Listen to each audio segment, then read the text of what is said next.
Oh, huh? Huh? Hi, everyone. It is me.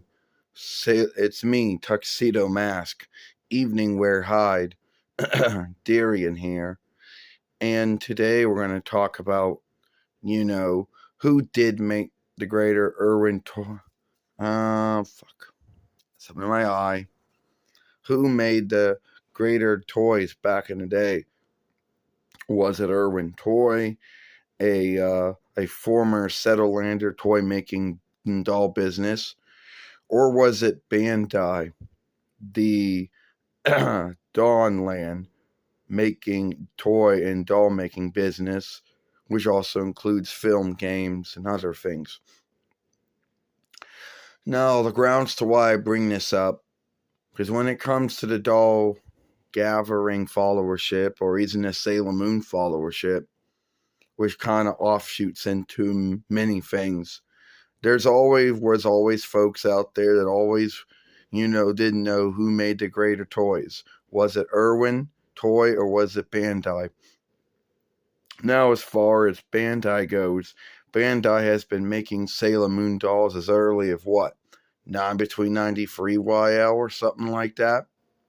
So that would make them the longest business to have a deal with the Toei business to make the Sailor Moon dolls and toys and other and film games and other things.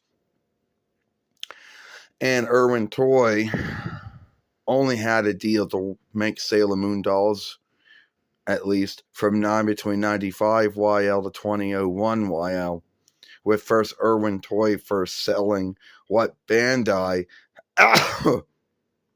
had first made before making their own dolls. Now, it was true that in the past, Irwin Toy did work with a lot of the same things that Bandai worked with. So if you had gotten a Irwin Toy doll or a band from between 95 YL to 20 YL, most likely it was Irwin Toy offshooting from the Bandai look with the longer leered, dolls. But after 2001 YL, the last year that Irwin Toy would be making any Sailor Moon dolls, they started to make their leers more round and less longed. Now, keep in mind that in Dawnland, Irwin Toy had made sundry of Sailor Moon dolls and still makes them to this day. And as far as what dolls that were made for the settled land in the 4-1 Reichs at that time or other English-speaking lands, it was, what it was. Now, the only way you would know truly which one you had was either you either got in the box and it said Irwin Toy on the side, or it said Bandai on the side, or on the back of the doll's neck it would always read, I don't know, Bandai or Irwin Toy. Then it would list the year that it was made and what land that it was crafted in or made in, which at this time would all be Eastland. Now, I think that both Irwin Toy and Bandai both did good with the dolls. With making the stands, something Irwin would only do. Bandai would not make any of the stands, at least not for the dolls they were making at that time. And Bandai dolls, you had to put the gloves on, where Irwin dolls, the gloves were already on.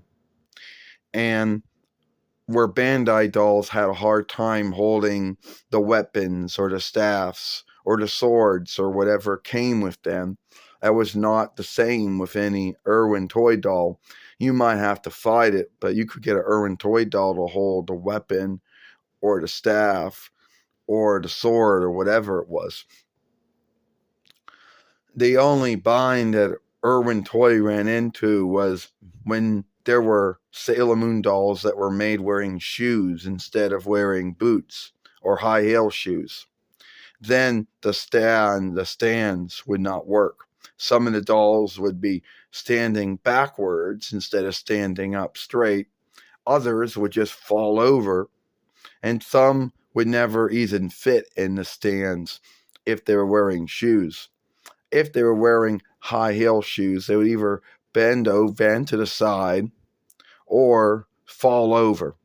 Very few of them could really stand up straight or even stand in Irwin doll toy stands if they were wearing shoes or high heel shoes. But if they were wearing boots of some kind, then they were more likely to work with the stands.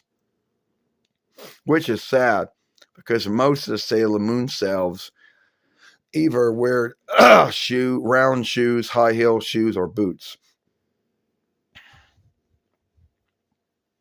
Now, Bandai's dolls most likely had the same bind, too, when it came to standing up straight or falling over or just bending over when being put in a doll stand if they wear round shoes or high heel shoes.